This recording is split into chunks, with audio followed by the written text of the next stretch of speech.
ಕನ್ನಡ ಸೀರಿಯಲ್ನಲ್ಲಿ ಪ್ರಮುಖವಾಗಿ ಅಭಿನಯಿಸಿದಂಥ ಮತ್ತು ಅಗ್ನಿಸಾಕ್ಷಿ ಸೀರಿಯಲ್ನ ಪ್ರಮುಖವಾದ ನಾಯಕನಟನ ಪಾತ್ರವನ್ನು ಅಭಿನಯ ಮಾಡ್ತಿದ್ದಂಥ ಅತಿ ದೊಡ್ಡ ನಟ ಇದೀಗ ವಿಧಿವಶರಾಗಿದ್ದಾರೆ ಅನ್ನೋ ಮಾಹಿತಿ ಈಗ ಬರ್ತಾರಂಥದ್ದು. ಹಾಗಾದ್ರೆ ಏನಾಗಿದೆ ಇವರಿಗೆ ಸಂಪೂರ್ಣ ಮಾಹಿತಿನ ನಿಮಗೆ ಕೊಡ್ತೀನಿ. ಅದಕ್ಕೆ ಮುನ್ನ ಚಾನಲ್ಸ್ ಕೂಡ ಸಬ್ಸ್ಕ್ರೈಬ್ ಮಾಡ್ಕೊಳಿಸ್ತಿದ್ರೆ ಇನ್ನು ಕನ್ನಡದ ಸೀರಿಯಲ್ ಆದಂಥ ಅಗ್ನಿಸಾಕ್ಷಿ ಇರ್ಬೋದು, ಮುಕ್ತ ಸೀರಿಯಲ್ ಇರ್ಬೋದು, ಮತ್ತು ಕುಲವಧು, ಈ ಎಲ್ಲ ಸೀರಿಯಲ್ಗಳಲ್ಲೂ ಕೂಡ ಅಭಿನಯಿಸ್ತಿದ್ರು. ಮತ್ತು ಇನ್ನು ಅಗ್ನಿಸಾಕ್ಷಿಯಲ್ಲಿ ವೈಷ್ಣವಿಯವರು ನಾಯಕಿಯಾಗಿರೋದು ನಮಗೆ ಗೊತ್ತೇ ಇದೆ. ಅದೇ ವೈಷ್ಣವಿಯವರ ಅಣ್ಣನ ಪಾತ್ರವನ್ನು ನಿಭಾಯಿಸುತ್ತಿದ್ದಂತಹ ಸಂಪತ್ ರಾಜ್ ಅವರು ಇದೀಗ ಕೊನೆಯ ಸೆಳೆದಿದ್ದಾರೆ. ಹೌದು, ಅಗ್ನಿಸಾಕ್ಷಿ ಸೀರಿಯಲ್ನಲ್ಲಿ ಅಣ್ಣನ ಪಾತ್ರವನ್ನು ನಿಭಾಯಿಸ್ತಿದ್ದರು ಸಂಪತ್ ರಾಜ್ ಅವರು. ತುಂಬಾ ಅದ್ಭುತವಾದಂಥ ಅಭಿನಯ ಮಾಡ್ತಿದ್ದರು. ಇದೀಗ ಅವರು ತೀವ್ರವಾದ ಬೇಸರದಲ್ಲಿ ಮತ್ತು ಅವಕಾಶಗಳ ಕೊರತೆ ಉಂಟಾಗಿ ಮತ್ತು ಆರ್ಥಿಕವಾಗಿ ಸಮಸ್ಯೆಯಿಂದ ಇವರು ಇದ್ರು ಅಂತ ಹೇಳಲಾಗುತ್ತೆ. ಇಂಥ ದೊಡ್ಡ ನಟ ಇದೀಗ ಆತ್ಮಹತ್ಯೆಗೆ ಶರಣಾಗಿರುವಂಥ ಘಟನೆ ನಡೆದಿರುವಂಥದ್ದು. ಹೌದು, ಸದ್ಯ ಇದೀಗ ಆತ್ಮಹತ್ಯೆಗೆ ಶರಣಾಗಿದ್ದಾರೆ ಅನ್ನೋ ಮಾಹಿತಿ ಈಗ ಸದ್ಯಕ್ಕೆ ಬರ್ತಾ ಇರೋದು.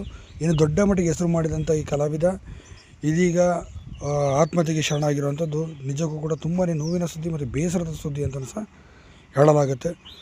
ಸಂಪತ್ ರಾಜ್ ಅವರ ಆತ್ಮಕ್ಕೆ ಶಾಂತಿ ಸಿಗಲಿ. ವೈಷ್ಣವರು ಕೂಡ